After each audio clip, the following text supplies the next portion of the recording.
येन तस्मै श्रीगुरुवे नमः। नमो विष्णुपादाय कृष्णप्रेष्ठाय भूतले श्रीमते भक्तिवेदान्त स्वामिनिति नामिने। नमस्ते सारस्वती देवे गौरवाणी प्रचारिणे निर्विशेष शून्यवादी पाश्चात्य देशतारिणे। जय श्री कृष्ण चैतन्य प्रभु नित्यानंद श्री अद्वैत गदाधार शिवसादि गौर भक्तवृंद।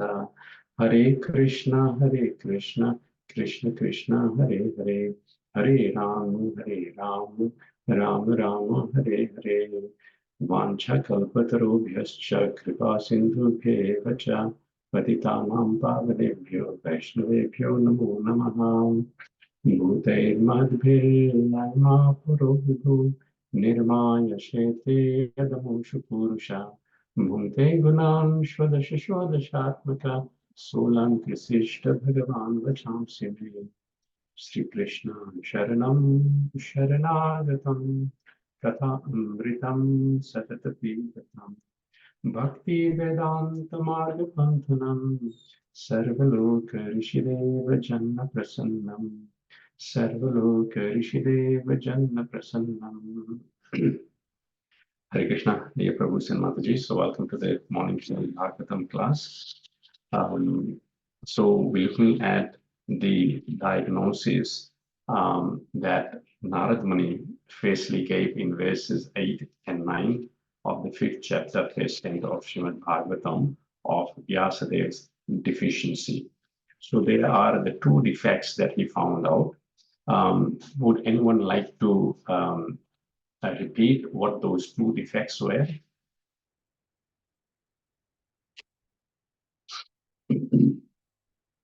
One was that he did not broadcast the glories of the Lord.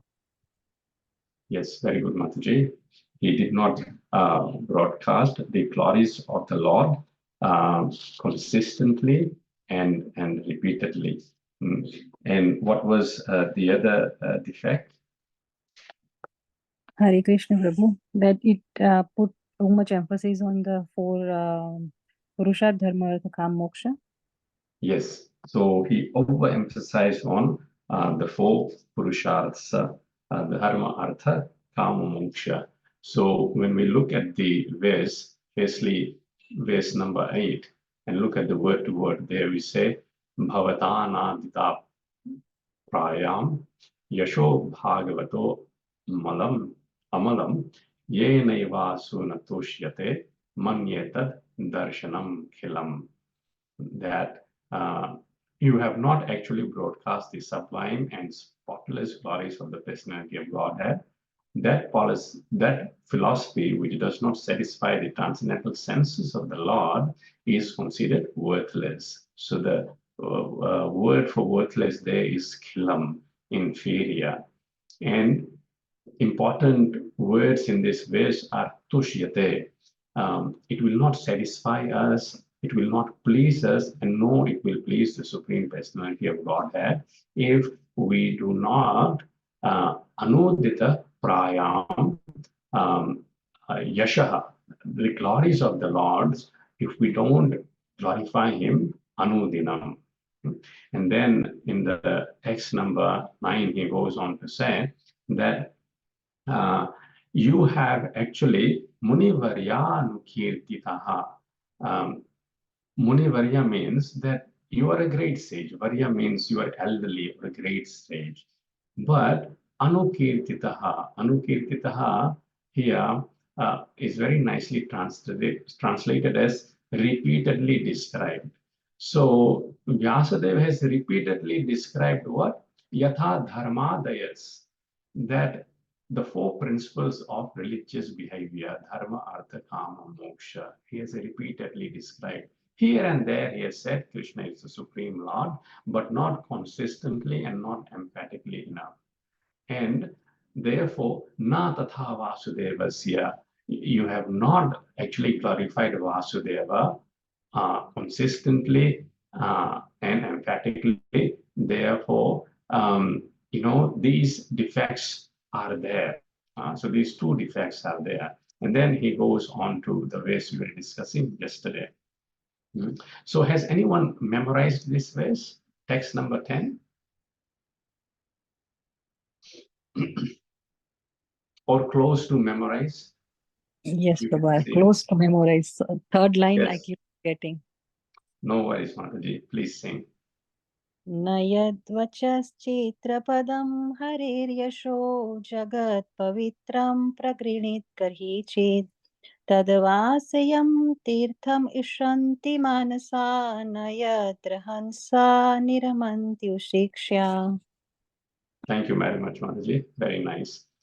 Would anyone like to sing as well?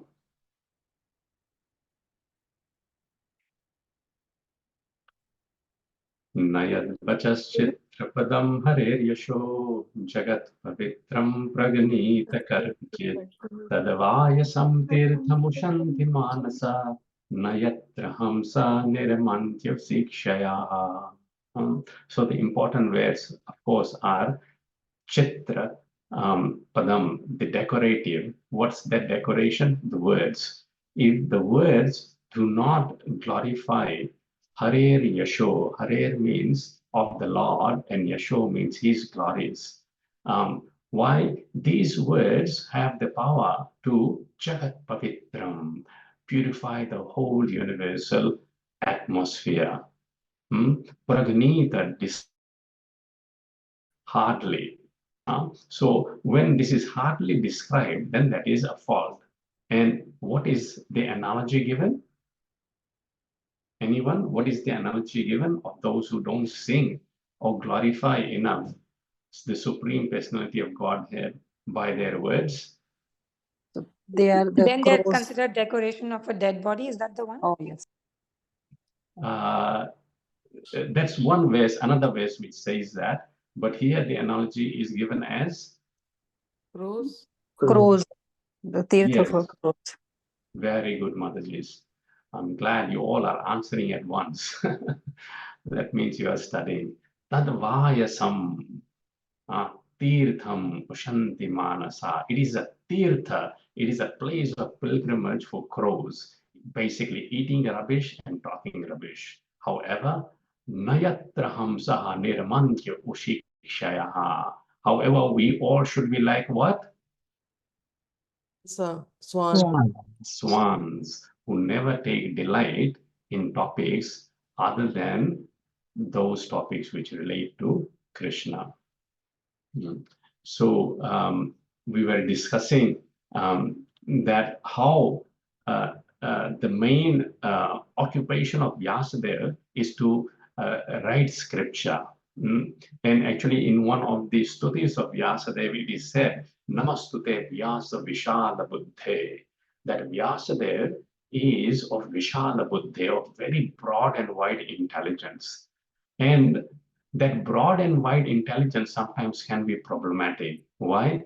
Because there are so many different views that one takes into account, but one is not able to diverge to the conclusion. Vedanta means the conclusion. Veda means the vast knowledge, and Anta means the ending conclusion. So despite Vyasadev's endeavor to write so many scriptures and divide those scriptures according to the different mentalities of people to cater for everyone. However, in pursuit of doing that, somehow or the other, he did not mean to, but somehow or the other, he forgot to emphasize on the conclusion of the vast knowledge of Vedas. And the conclusion is only one, that the glorification of Krishna is all and all. If Krishna's glorification is not there, then everything is just a cause of displeasure, unhappiness, and agitation. And so our chastity towards means that how chaste we are in glorifying Krishna when we talk. Here in the second last paragraph, very nicely it is said, they take pleasure in place where in a place where rejected subject meters are thrown. So this is of swans. So Prabhupada says social, literally, men, scientists, mundane poets, theoretical philosophers, and politicians who are completely absorbed in material advancement of sense pleasure are all dolls of material energy. They take pleasure in a place where rejected subject matters are thrown. According to Swami Sridhar, this is the pleasure of the prostitute hunters. Very strong words Sridhar Swami uses and Prabhupada repeats here. But literatures which describe the glories of the Lord are enjoyed by Paramahamsas who have grasped the essence of human activities. So there is a nice verse in 12th canto of Śrīmad-Bhāgavatam which says, Śrīmad-Bhāgavatam Puranamalam. So the Śrīmad-Bhāgavatam is Amala Puran, spotless Puran, because it contains the essence of everything that be, and that essence is pure devotional service unto Krishna. And therefore, Yad Vaishnavanam Priyam, it is very dear to Vaishnavas. And who are these Vaishnavas? Tasmin Paramahamsametadamalam. These Vaishnavas are like Paramahamsas, the supermost transcendentalist swans, who have the ability to take the essence out and leave the dead behind. Jnanam param giyate, and it is transcendentally sung in songs, the supreme knowledge. And then the description and the prescription on how Śrīmad-Bhāgavatam should be recited and what the result would be described. It is said, Jnana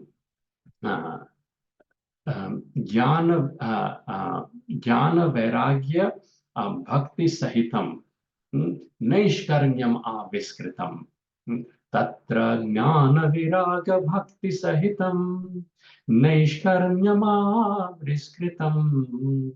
That if we approach Śrīmad-Bhāgavatam properly, then Tasmin Jnana, true knowledge will come, Viraga, detachment from material association, the detachment from four principles of religiosity, which is Dharma, Artha, Kama, Moksha, will come, and Bhaktim, the supreme devotional service unto Lord will be established, which will give us satisfaction.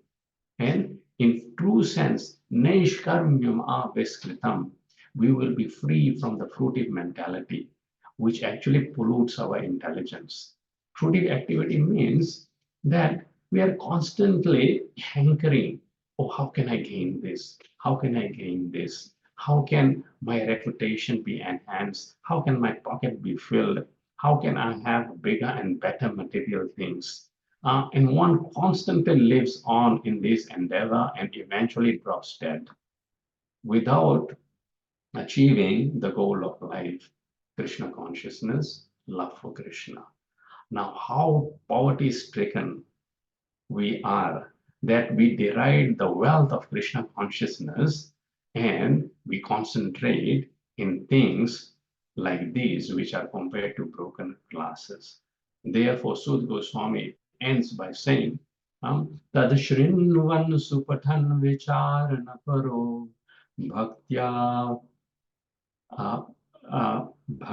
Bhaktya Vimochye Naraha.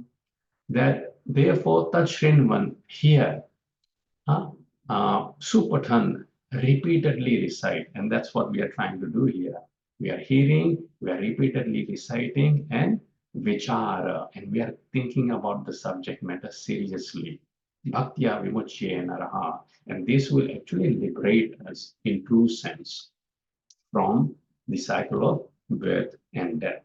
So it is very important that these particular verses we meditate on, look at the word-to-words synonyms given by Srila Prabhupada very carefully, look at the translation and dive into the purports. As we mentioned that these 22 or so verses, they form the crux of the inspiration behind Vyasadeva's writing Śrīmad-Bhāgavatam, which is the king of all scriptures. So how important these instructions are. Any questions or comments?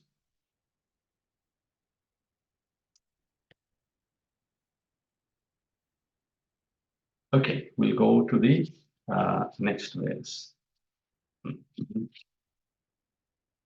This is also, actually every verse in this chapter is very important, but this verse, the verse number 11, is quoted by Srila Prabhupada in the introduction to Śrīmad-Bhāgavatam when he's writing. Tadvāg visargo janatag viplamo yasmin pratishlokam abadhavatyapi namani anantasya yashon Shrinvanti gayanti grinanti sadhava. Translation. On the other hand, that literature, which is full of descriptions of the transcendental glories of the name, fame, forms, pastimes, etc., of the unlimited Supreme Lord, is a different creation, full of transcendental words directed toward bringing about a revolution in the impious lives of this world's misdirected civilization. Such transcendental literatures, even though imperfectly composed, are heard, sung, and accepted by purified men who are thoroughly honest. Would anyone like to read the paper, please?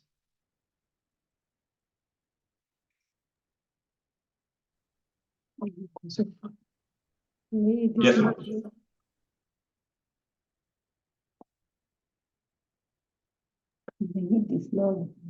Hare Krishna Prabhu, I'll read it. Please go ahead, yes. It is a qualification of the great thinkers to pick up the best even from the worst.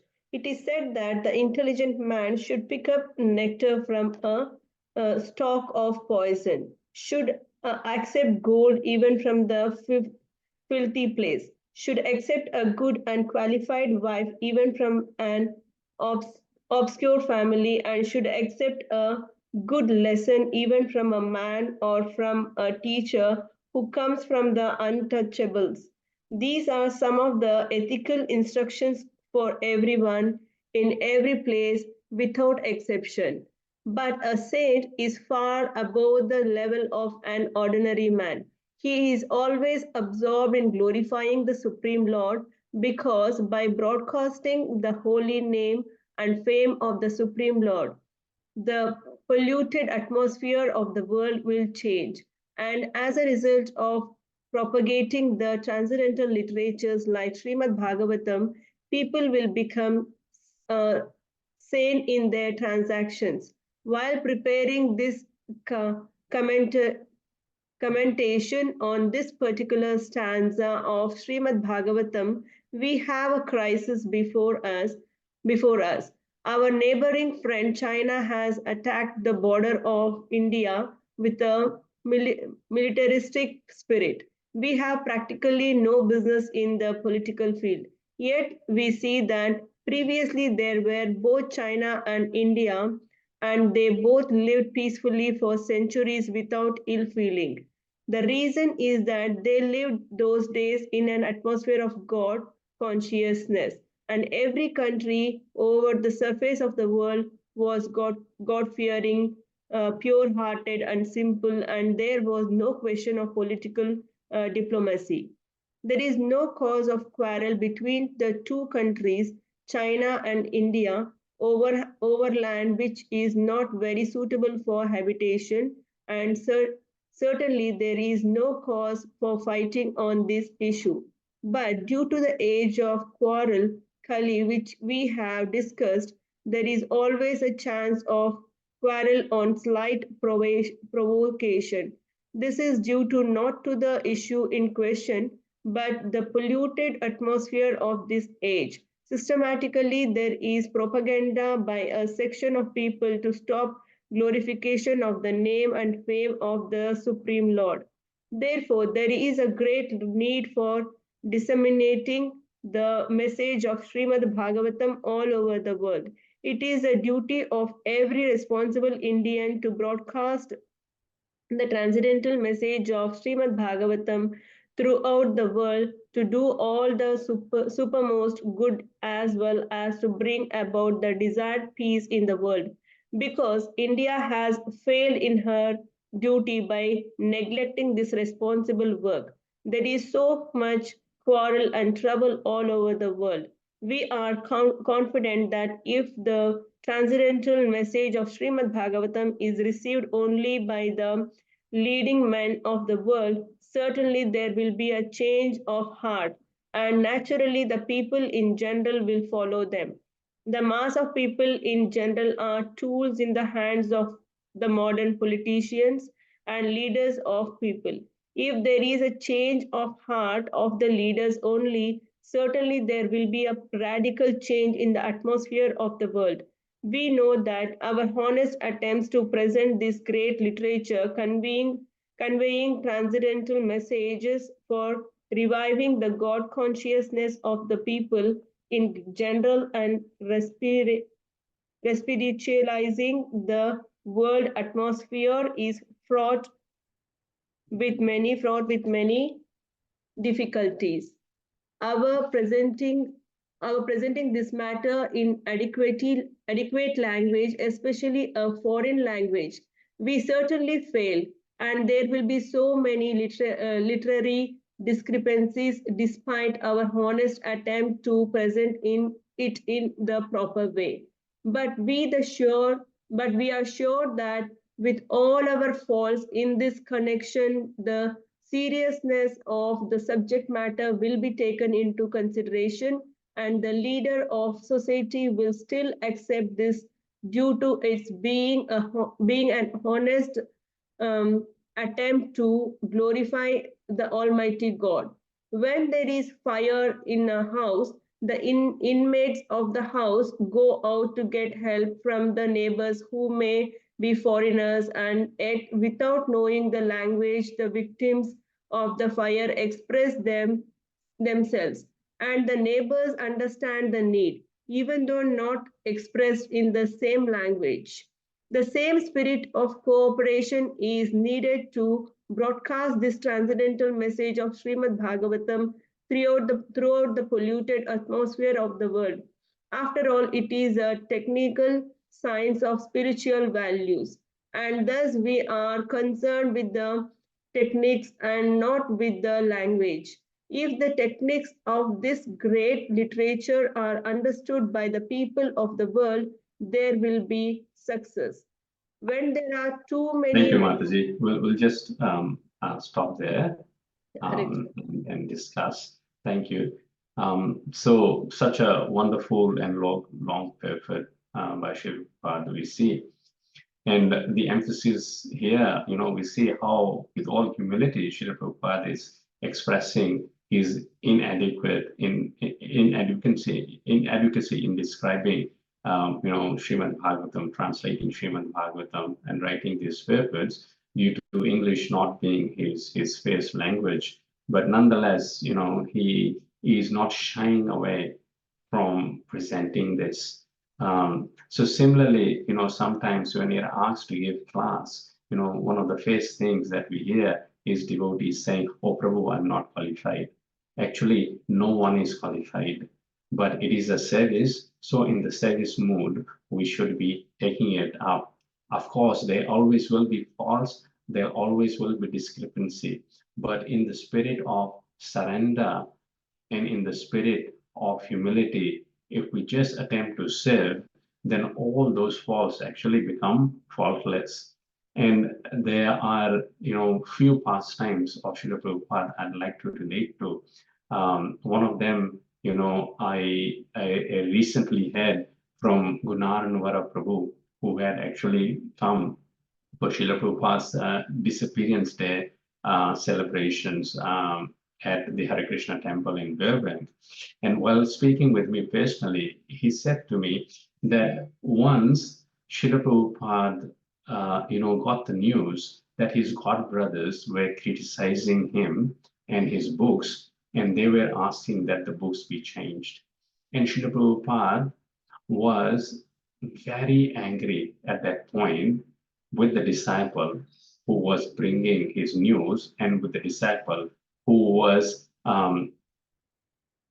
coming under the influence and sway of Srila Prabhupada's God brothers that that this is not perfect literature.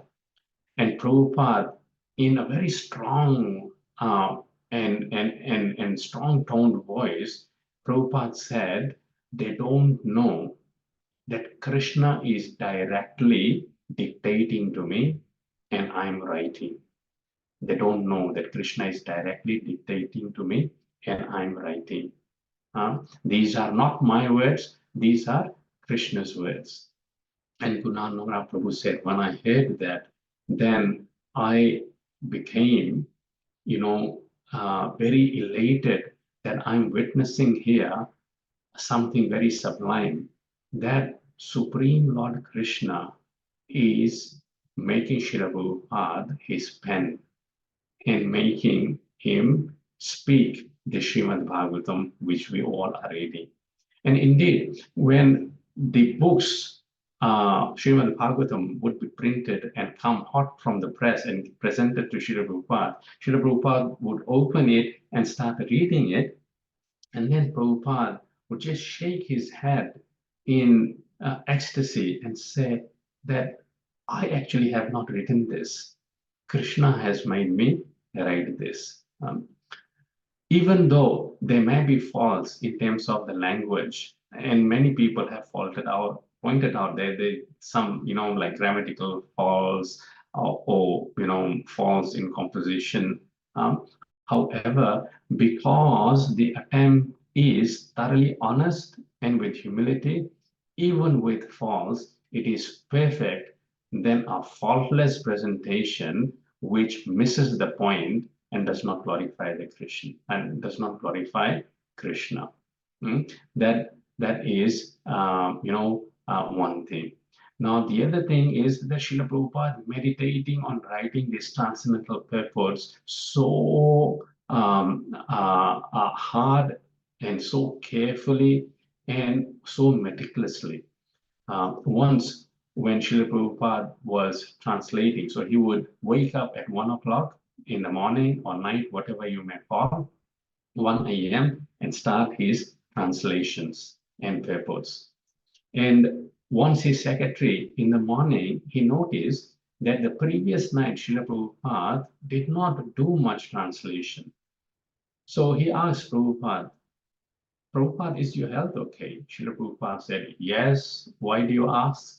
And the disciple answered that because last night you did not translate much. Srila Prabhupada said, yes, I did not translate much because I was looking for an appropriate word in English which would adequately, represent this Sanskrit word. And I could not find an appropriate word, so I was meditating hard. So Srila Prabhupada did not just whimsically just write this. Somehow or the other, he did not just write this. No, Srila Prabhupada's writing is the constant meditation on the Supreme Lord, firstly. Secondly, with the mood of compassion of living entities, us. Why? So that we may easily understand. So Srila Prabhupada said to the disciple, I could not find an appropriate word which would be easily understood by people in general. So the Śrīmad-Bhāgavatam is the personification of direct mercy and compassion of Srila Prabhupada.